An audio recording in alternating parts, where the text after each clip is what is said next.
Segunda parte. 12. El problema del marxismo. Hemos analizado todos los puntos principales de la doctrina marxista. ¿Y qué nos ha quedado del marxismo? Nada. Filosóficamente es falso. Económicamente es falso. Sociológicamente es falso. Históricamente es falso. Y las fallas no son solamente superficiales, sino que afectan la esencia del sistema. Una de las características del marxismo es que afirma sin demostrar. No presenta pruebas. Visto a la luz de la ciencia, el marxismo tiene más de 100 años de atraso. Y como asienta Berdyaev, la atmósfera intelectual en que se originó el marxismo pertenece al pasado, y aunque no fuera más que por esto, el marxismo está envejecido como concepción del mundo. La aplicación en la realidad de los hechos de las doctrinas marxistas ha constituido un rotundo y sonado fracaso. ¿Qué obras, derivadas de la aplicación de los principios contenidos en el marxismo, pueden presentar los jerarcas soviéticos como ejecutorias positivas de la labor de 40 años de gobierno, y que no hubieran podido haberse realizado, ni iguales ni mejores, ni por igual ni por menor costo, en el mismo lapso de tiempo, bajo ningún otro sistema? Ninguna. Si no fuera por la trascendencia global que ha tenido el marxismo, la existencia de Carlos Marx como hombre de ciencia solo sería conocida por los muy ilustrados. Los textos de filosofía y de economía apenas le dedicarían, si acaso, unas pocas líneas. Pero, lo acabamos de escribir, el marxismo ha tenido una global. ¿Por qué? Teórica y prácticamente el marxismo es falso. Pero, entonces, ¿por qué hay marxistas en el mundo? Los marxistas han transformado la conformación política de la Tierra. Aproximadamente la tercera parte de la humanidad habita en zonas dominadas por marxistas. Y tanto en uno como en otro hemisferio, son multitud los hombres que profesan el marxismo. Algún motivo tiene que haber para que se haya producido este fenómeno. Este es un hecho que ha de llamar profundamente la atención de todo aquel que se preocupe, al menos en algo, de la problemática del mundo en que vive. No es posible pasarlo por alto. Algunos son comunistas por conveniencia. Sí. Al igual que otros son anticomunistas, también por conveniencia. En todo caso, al menos en el mundo occidental, el porcentaje de ellos no reviste mayor importancia. Bajo el punto de vista de la conveniencia personal, en Occidente, en general, el comunismo no ofrece muchos atractivos. Al contrario, es muy incómodo ser comunista. En una u otra forma, los comunistas están siendo condenados constantemente por la sociedad en la cual desarrollan su vida diaria de seres humanos. Muchos de ellos son hombres de reconocido talento que, si renegaran de sus ideas, podrían obtener posiciones más ventajosas y más lucrativas de las que ocupan, lo cual no significa que algunos, con el ilusorio propósito de conservar la posición de holgura de que disfrutan, no se hagan pasar por marxistas, ni que otros no hagan lo mismo con miras a aprovecharse del engranaje publicitario que los marxistas pueden brindar. Pero estos son los menos. No es por conveniencia que un hombre puede pasar toda una vida de sacrificios, ni es por simple conveniencia que un hombre está dispuesto a ofrecer la vida. Y hay marxistas que hacen lo uno y lo otro. Es menester buscar otras razones. Unos son marxistas y ya estos son muchos más, porque poseen un odio recóndito, al cual le dan cauce a través del marxismo, contra una persona, contra un sistema o contra una institución. Individualmente no pueden desahogar el odio contenido y encuentran en el marxismo una expresión colectiva de sus aspiraciones de destrucción reprimidas. El marxismo tiene mucho que buscar dentro de aquellos que sienten envidia por la situación, aparentemente afortunada, de otros. El triunfo del marxismo representa el cese de la situación de la que estos gozan, dentro de aquellos que desean consumar una venganza contra una persona o contra un grupo, porque a través del marxismo pueden realizarla, dentro de aquellos, que por una u otra causa, tienen motivos de resentimiento contra la sociedad en la cual viven, ya que el marxismo les promete la destrucción total de esa sociedad, dentro de aquellos para los cuales la religión representa una causa constante de irritación porque no quieren soportar que la religión le ponga freno a las pasiones, o porque quieren satisfacer sus instintos de cualquier manera y la religión no se los permite, el marxismo les asegura poder acabar con ella, dentro de los que han renegado de la religión, los cuales, en el fondo, la consideran como un tesoro perdido que no están en disposición de recuperar y que desean fervientemente que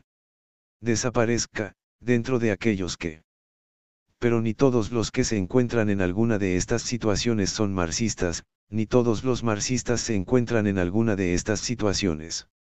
El odio tiene una influencia verdaderamente extraordinaria cuando éste se atiza excitando los impulsos de venganza de una multitud exaltada.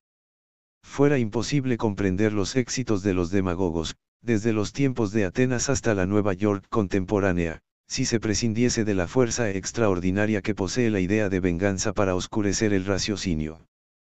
Pero cuando se impone el terror es porque ya el marxismo ha triunfado. ¿Cómo puede ganarse la revolución? No por reformas, elecciones o buena voluntad, sino por la desnuda y sangrienta violencia. La espada es el arma. Las revoluciones no pueden ser ganadas con manos limpias o camisas blancas, sino solamente con sangre, sudor y tea ardiente. La prédica del odio y frases como esta les remueve a algunos las fibras de animalidad que todo hombre lleva consigo. Proletarios de todo el mundo, uníos. Los proletarios nada tienen que perder, sino sus cadenas. En cambio, tienen un mundo por ganar. Un lenguaje de este tenor está revestido de un indudable atractivo que predispone a favor el ánimo de muchos. También es de tomarse en cuenta que en las épocas de crisis las masas se polarizan, por lo general, hacia las posiciones más radicales, y que en esas épocas hay teorías que son acogidas por grandes contingentes humanos, no porque sean ciertas, sino porque, por una u otra circunstancia, simplemente son atractivas. Existen algunos que, por una instrucción desordenada a la vez que desproporcionada a las facultades intelectuales del sujeto, tienen una confusión de pensamientos tal, que requieren de alguien que ponga en orden sus ideas, y recurren a la dictadura intelectual del marxismo. Otros, desilusionados de sí mismos, se entregan a un poder externo que decida por ellos, y otros, esperan que ese poder externo le dé organización al caos interior que, por un abuso de la libertad, ellos mismos se han provocado. También hay unos que tienen una ambición de poder no satisfecha y que mentalmente se sienten personificados, encarnados, en un dictador, por medio del cual satisfacen esa ambición. En todo ser humano hay un sentido innato de la justicia que lo lleva a condenar, con mayor o menor nitidez mental, toda situación de flagrante injusticia social y muchos hombres se encuentran ante una doctrina, la marxista, de la cual lo único que saben es que condena las situaciones de explotación del hombre por el hombre que se dan en la sociedad burguesa y que no les pide nada a cambio de satisfacer sus inquietudes sociales, es decir, no les exige ninguna transformación interior, no tienen la obligación de mejorar sus propias vidas. Y se convencen de estar luchando contra las injusticias sociales por el hecho de su filiación a la doctrina marxista. Por esto es que algunas personas que tienen el convencimiento de que la toma del poder por los marxistas las perjudicaría notablemente sus intereses personales, sin embargo, les prestan ayuda. Lo cual también hacen otros, tratando de tranquilizar en esta forma sus conciencias por riquezas mal habidas. Cada hombre es un mundo aparte, aunque no apartado. Solamente Dios puede conocer los motivos que han llevado a cada uno de los marxistas a tomar su posición.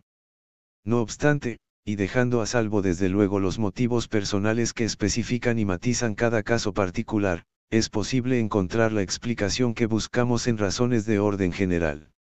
La mayor parte de los marxistas son marxistas porque no conocen el marxismo. Si lo conocieran, no serían marxistas. Son muy pocos los que han podido penetrar en la verdadera naturaleza del comunismo, los más, en cambio, ceden a la tentación, hábilmente presentada bajo promesas las más deslumbradoras. Bajo pretexto de no querer sino la mejora de la condición de las clases trabajadoras, de suprimir los abusos reales causados por la economía liberal y de obtener de los bienes terrenos una más justa distribución, fines, sin duda, del todo legítimos, y aprovechándose de la crisis económica mundial, han conseguido lograr que su influencia penetre aún en aquellos grupos sociales que, por principio, rechazan todo materialismo y todo trofismo. Y, como todo error contiene siempre una parte de verdad, este aspecto de verdad al que hemos hecho alusión, es puesto astutamente de relieve, según los tiempos y lugares, para cubrir, cuando conviene, la brutalidad repugnante e inhumana de los principios y métodos del comunismo, así logra seducir a una espíritus no vulgares hasta convertirlos en apóstoles junto a las jóvenes inteligencias poco preparadas aún para advertir sus errores intrínsecos. Los corifeos del comunismo saben también aprovechar los antagonismos de raza, las divisiones y oposiciones de los diversos sistemas políticos y hasta la desorientación reinante en el campo de la ciencia sin Dios, para infiltrarse en las universidades y corroborar con argumentos pseudocientíficos los principios de su doctrina. Además, esta difusión tan rápida de las ideas comunistas, que se infiltran en todos los países, grandes y pequeños, civilizados o retrasados, de modo que ningún rincón de la tierra se ve libre de ellas, se explica por una propaganda verdaderamente diabólica, tal como jamás conoció el mundo, propaganda dirigida desde un solo centro y hábilmente adaptada a las condiciones de los diversos pueblos, propaganda que dispone de grandes medios económicos, de organizaciones gigantescas, de congresos internacionales, de innumerables fuerzas bien adiestradas, propaganda que se hace en folletos y revistas, en el cinematógrafo y en el teatro, en la radio, en las escuelas y hasta en las universidades, y que penetra poco a poco en todas las clases sociales, aun en las más sanas, sin que se den cuenta casi del veneno que insensiblemente va infiltrándose cada vez más en todos los espíritus y en los corazones de todos.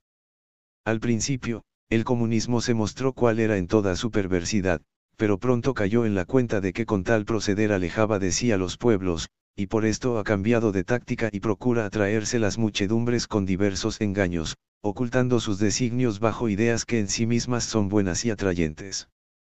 Así, ante el deseo general de paz, los jefes del comunismo fingen ser los más celosos fautores y propagandistas del movimiento por la paz mundial, pero al mismo tiempo excitan a una lucha de clases que hace correr ríos de sangre, y, sintiendo que no tienen garantías internas de paz, recurren a armamentos ilimitados.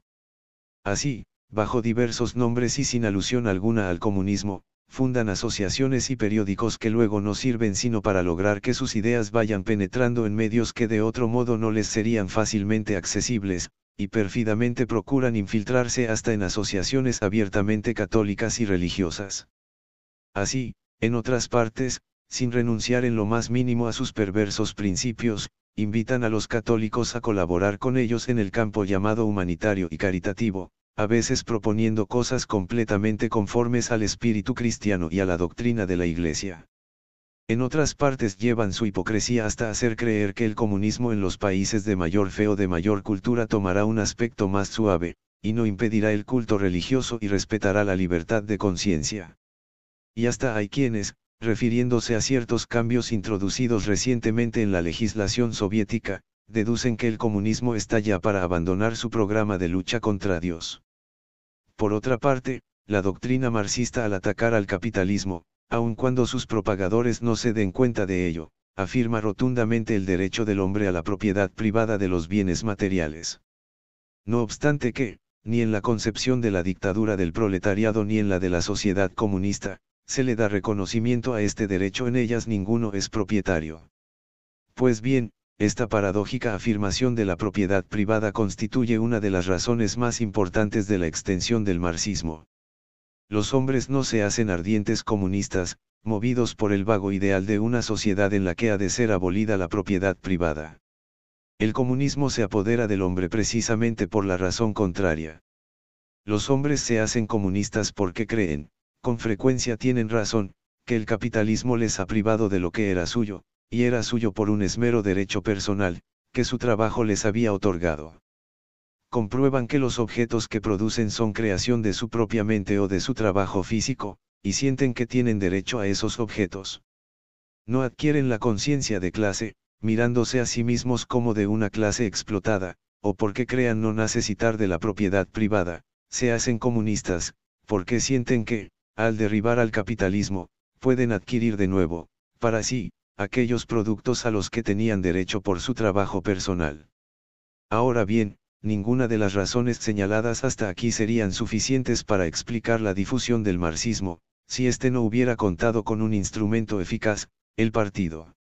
Era necesario crear un vehículo mediante el cual las ideas de Marx se tradujeran en acción organizada.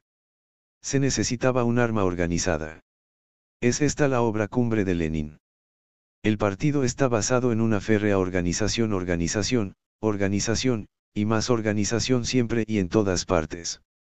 La organización del Partido Comunista tiene por características un mando único y una disciplina de tipo militar. La centralización incondicional y la disciplina más severa del proletariado constituyen una de las condiciones fundamentales de la victoria sobre la burguesía.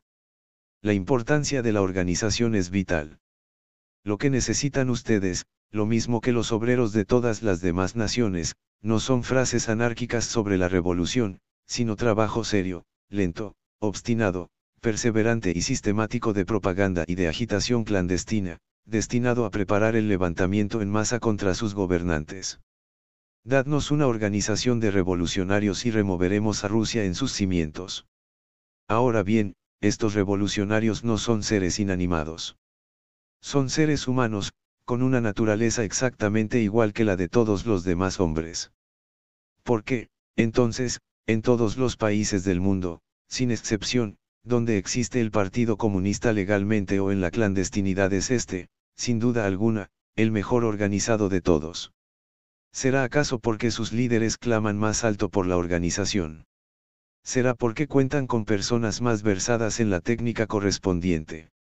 Es un hecho de experiencia diaria en todas partes que donde quiera que hay un grupo de comunistas, estos despliegan una actividad extraordinaria que logra notable efectividad, a pesar de que los comunistas son siempre menos en número. Esto se produce en los sindicatos, en las universidades y demás centros de enseñanza, en los colegios profesionales, en los centros relacionados con la literatura, con las artes y con las diversiones, en las oficinas públicas.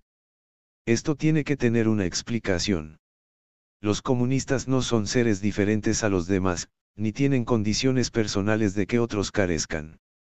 ¿A qué se debe, entonces, este hecho? No puede ser simplemente por la realidad cierta de que mientras otros dormían los comunistas madrugaron. El partido tiene un número limitado de miembros. No se le permite a cualquiera ingresar en él. Priva un criterio de estricta selección. De las masas no se puede fiar para hacer la revolución. Ellas se escaparán al primer tiro de fusil. No se permiten desviaciones y el que en ellas incurre es expulsado sin contemplaciones de ninguna especie.